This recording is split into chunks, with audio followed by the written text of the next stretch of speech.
So I would again welcome everyone to this retreat, and we will have 2 sessions today and 2 sessions tomorrow. So this is the first session.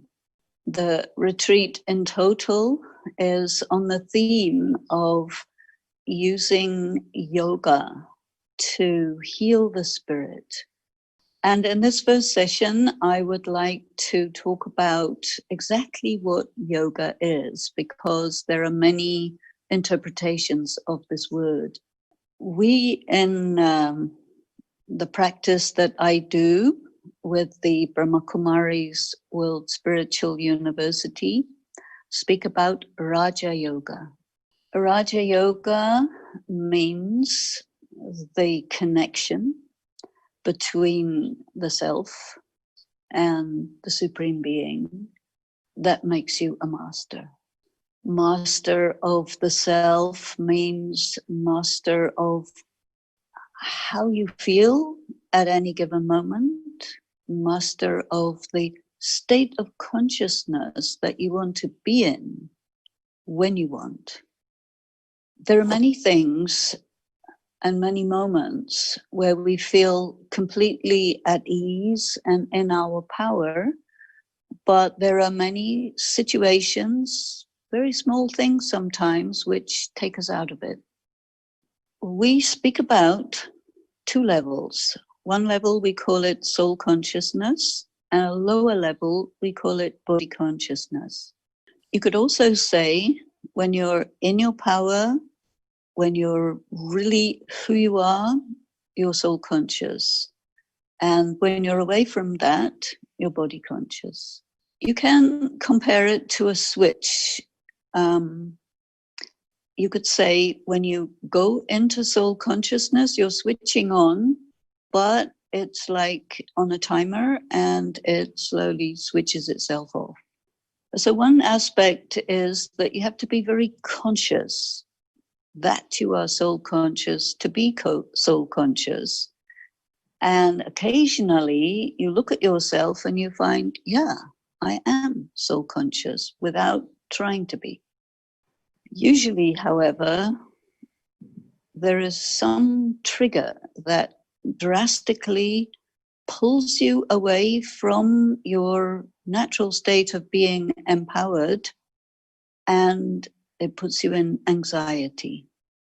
That means that most people, most of the time, live in a small to large state of low grade to high grade anxiety. Anxiety is a word that we could apply to a state which you could, when it's very bad, you would call it mental illness. When it's not very bad, you would still say you're really not feeling good inside. This anxiety that haunts you is something you want to be free from. When you are pulled or triggered into your anxiety, you're disempowered and you're under another influence. Sometimes you'll be triggered in a social situation where you don't feel comfortable, and then you come under the influence of that discomfort, and other people can make you weak in comparison with them. In that case, you really are wanting either not to be there or to be in your power, but there's something stopping you, and that can make you feel worse. And in an extreme situation, you might even panic. This kind of situation will very often cause a person to say, I need to have a cigarette, I need to have a drink, I need to pull out my mobile phone and look at my messages. Actually, you don't, but the state of anxiety triggers your discomfort and you go right into some little bit addictive behavior as a way to manage it. And when you start to do that behavior, whatever it is, could be another thing, but it increasingly drains your energy, making it more difficult for you to come back into your power. Then you really start looking for a way to get out of that situation. And you may find an excuse to leave that social situation, or you may get angry or find like, okay, I have to go to the bathroom or something, because it's bringing you close to your pain. That means to your inner wound. The importance of yoga is that it gives you a very subtle energy that allows you to be in your power and neutralizes the effect of this triggering mechanism that pulls you into a disempowered state. And I wanted to describe the contrast between the state of being in your power and soul conscious and disempowered and body conscious, so that you can see the circumstances where yoga applies. If you research the word yoga, you will get many, many different descriptions, but I will try to describe in quite a detailed way some of the things that, according to Raj Yoga, come in the category of yoga. One way of describing yoga in the sense of meditation is that it is deep thought about what is worth thinking about. And in Raja Yoga practice, there are two steps. The first is a step in, and the second is a step beyond. So the step in means we're going into the inner self. So we first have to distinguish, what is it like to be within, and what does it mean to be externalized? So we're talking about perception. We are called souls operating in human bodies. The human body is obvious, and we have organs of sense perception: eyes, ears, nose, mouth, fingers, skin, hearing, all this. So how consciousness works is the soul is connected through a form of electricity, which goes into the nervous system, another form of electricity, and your sense organs give the soul access to the material world to be able to perceive it. For the soul to perceive the external world, the material world, through the sense perception is classified as objective reality in the world as we know it.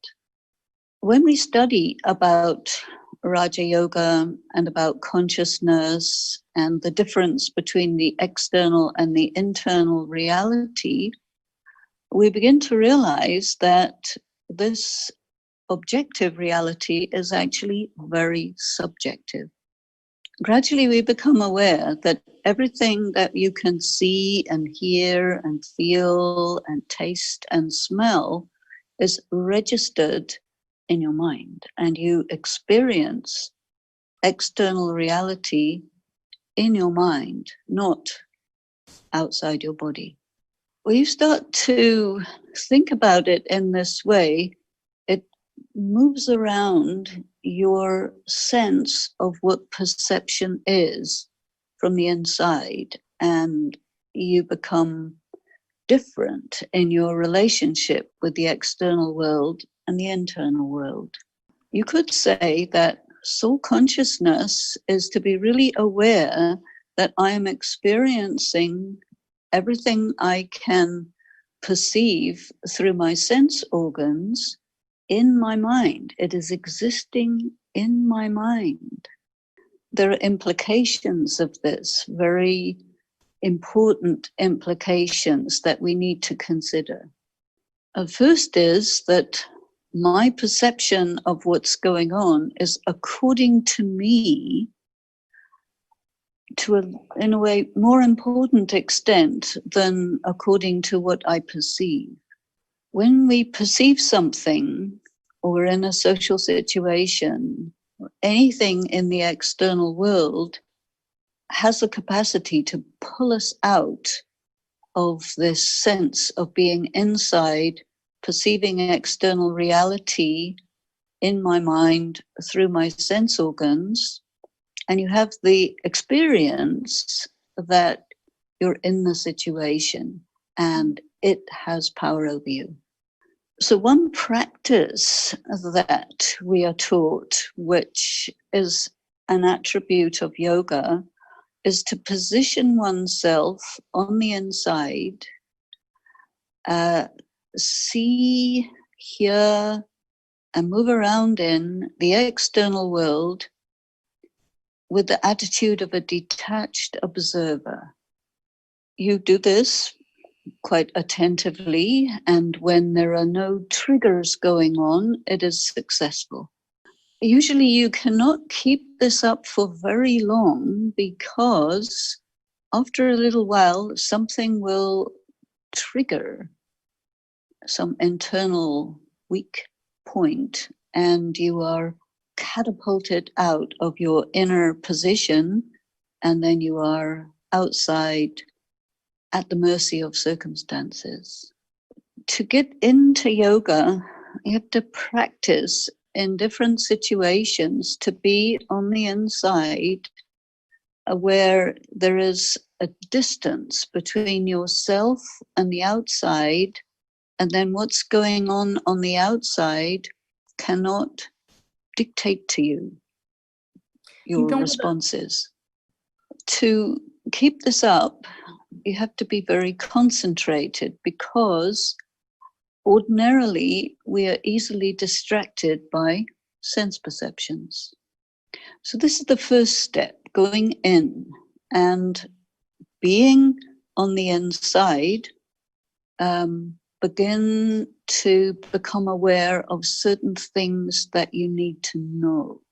First of all, I am invisible. That's new. I am neither male nor female. I do not have a color in particular. The appearance of me, if you could see me, would be a star of light. So together with distancing yourself from the external reality, consider yourself to be a being of light that is without a body. My relationship with the body is, this is my instrument for perception and for interaction with the material world, which is a dimension of reality. It's not the only reality. So yoga means to be, or to keep oneself steadily in this state. I am me doing something through this body. So when you're thinking about this like this very deliberately, you're slowing everything down. Now, if you bring this up to real time, you find that you just flip into body conscious state automatically. So we have to practice this in many different situations at different speeds, when something's going on, when nothing's going on, to try to become skilled at this state of being the master who's operating through the instrument. Doing this takes energy. So we need a source of energy because we don't have enough. The pull of material reality is similar to the pull of gravity. If you have to walk down 10 flights of stairs, it's really easy. But if you have to walk up, it's another story. Normally, we're not aware of gravity until we have to climb a mountain or climb up a lot of stairs, where we really feel how much more energy is required to lift the body up a few feet or yards. So we have to do something which is similar to what an airplane does in order to fly. The wing of an airplane is less underneath and more over the top, and so the air is made to lift the plane because of the speed of the air going over. So this is to do with physics, but here we're using some different principles. When you are detached from the body, you can go up. When you are pulled or attached to the body, you can't. And for this, you need some sort of a lift, some sort of energy that enables you to lift up. The source of this energy is extraterrestrial. So terrestrial means material. The soul that I am is also non-terrestrial.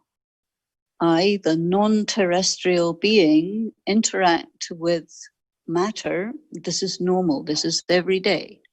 So to go one step further, to understand that there is another energy source which is as extraterrestrial as I am, is not outside your range of capacity. Otherwise, if I would tell you, go to an extraterrestrial source, you will think something wrong.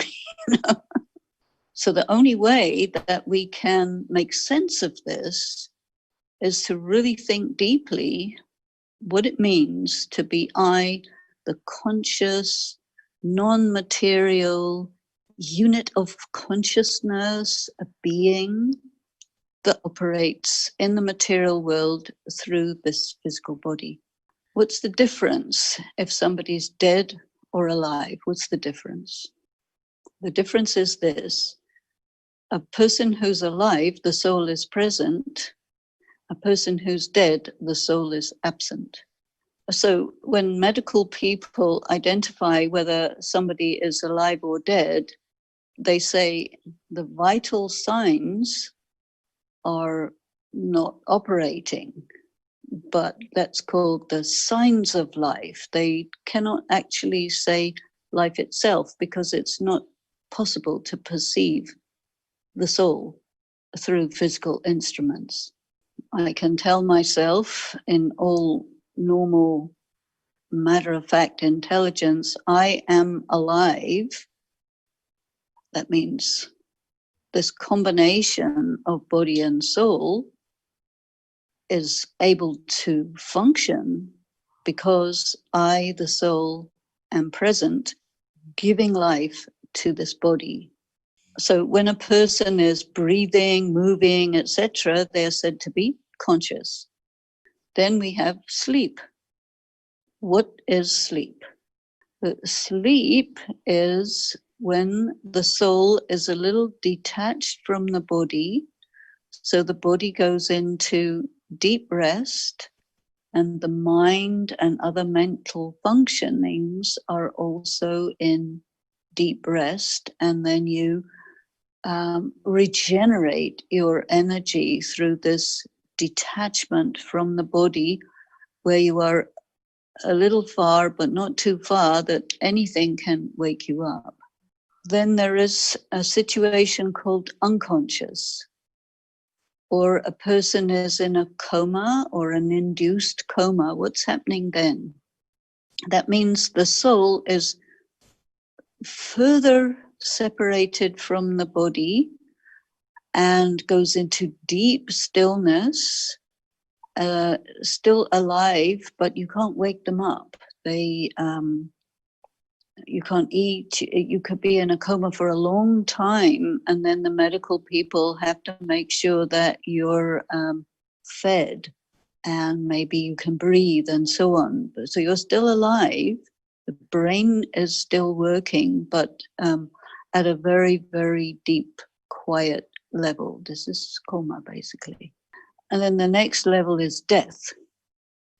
So death is when the soul breaks from the body and can no longer re-enter. That means what condition will cause the soul to leave the body and not come back? The body has to be no longer usable for the soul through accident, illness, old age. Some cause of death has to be there.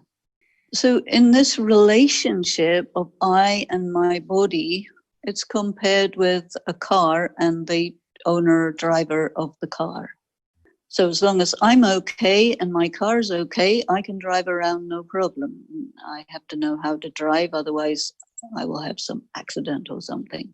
So in many ways, our social interaction is I, the soul, interacting with other people through my vehicle, through their vehicles, following certain road rules or protocols of interaction such that the interaction is functioning well and harmonious. In order to do this, we have to be able to see, to hear, to feel, to smell, to touch. Otherwise, we can't operate in the material world. But eventually, something happens where a person asks themselves, why am I alive? What is the purpose of human existence? What is the meaning of life? And also, who am I? These are metaphysical questions, and we attempt to answer them, and invariably we can come up with something, but it is very difficult to have a deep, satisfying answer to this question. So that it becomes a quest in life to understand what is existence, who am I, what is this, and why is there human suffering? And we also ask, what is death? And what next? Because to cease to exist is a horrific possibility for many. We are attached to ourselves, or we are attached to some concept or some image of the self that we have decided upon. But we also have this anxiety.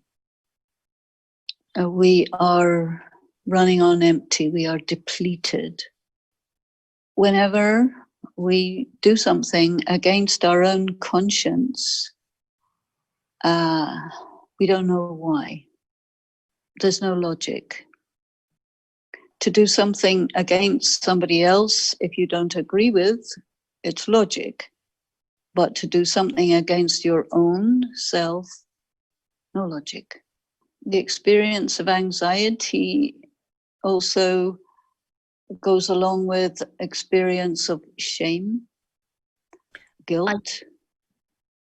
Many people say they feel sad, lonely, depressed. People want love. People want strength. They want to feel that they mean something, that they have a place in this world. These experiences confirm that the soul itself is depleted, running on empty, and corrupted. And this produces an internal urge which makes people go into philosophy or religion or the arts or some way to transcend this state. And when people go into alcohol abuse, drug abuse, gambling, any of these identifiable addictions, it is because They want to be in a transcendent state, but it's so short-lived. And when people find themselves heavily addicted and they start a process of recovery, that process of recovery can only be successful if there is yoga. In the sense where yoga means an absorption of energy from an external source, which neutralizes the negative effect of this state of depletion. That means there has to be a way to make contact, to connect with that source, which is an external source, indeed an extraterrestrial source. There are different words for this. Some say God, some say nirvana, some say the Supreme Being, some say the Supreme Intelligence, some say the light, many different descriptions, but there are commonalities, particularly the aspect of light, very powerful light. So this source has an eternal connection with the soul anyway. And I think one useful description of yoga is to activate this connection. What deactivates the connection is when you are under the influence of external sense perceptions. This is why the practice of creating a distance between the self on the inside, the body, the instrument, the sense perceptions, and what you perceive through the senses, this distancing is helpful because it helps you to really know I am something altogether different from my face, my body, which means you and you and you and you are also not your body, not your face, not your way that you perform. So the question becomes not just who and what am I, who or what are we, and what is our relationship with each other as beings, and is there something else? Many times the being will say, there has to be because I need strength, I need input. And I think there is a pretty large number of people who have experienced at some time glimpses of there is something, I am connected with it, I don't know what it is or how to connect at will. So yoga means to connect with that and to hold the connection, to open up a conduit and to enable the energy to flow in from that source beyond into my soul, myself. An analogy that is often mentioned to help to describe this is that the soul is like a flat battery which needs to be recharged by connecting to the source of energy. I think there are more mobile phones than human beings, so pretty much we all have one. And when the mobile phone starts to get discharged, you start thinking about where is my charger and where can I plug in? When you have a smartphone, it can do pretty much anything except make your coffee, maybe even that too, but it's very versatile. You can go on the internet anywhere. You can talk to people, video conferencing. You can calculate. You can find your way from A to B with the GPS. You can write letters. You can so many things. Like with your body, you can do so many things. So also with your smartphone. And when the energy gets low, you start looking for recharging. With your smartphone, you're also connected with internet, so you need an internet connection as well. You need a Bluetooth for certain functions. Connectivity is essential. In the same way, the soul needs to be connected with that source in order to enhance your personal power and energy and your capacity. In addition to lack of energy, we also have lack of information. Because if I describe these things to people, very often they will say to me, okay, but how? I need to know how. So two things are needed in yoga.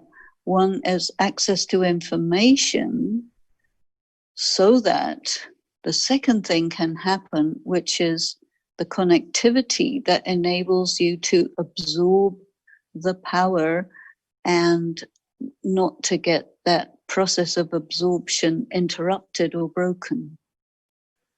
So yoga is connecting me, the depleted self, with that source, which is so powerful and so vast that even if every soul on earth connected and sucked in all the power they possibly could, there would still be enough. That much powerful source.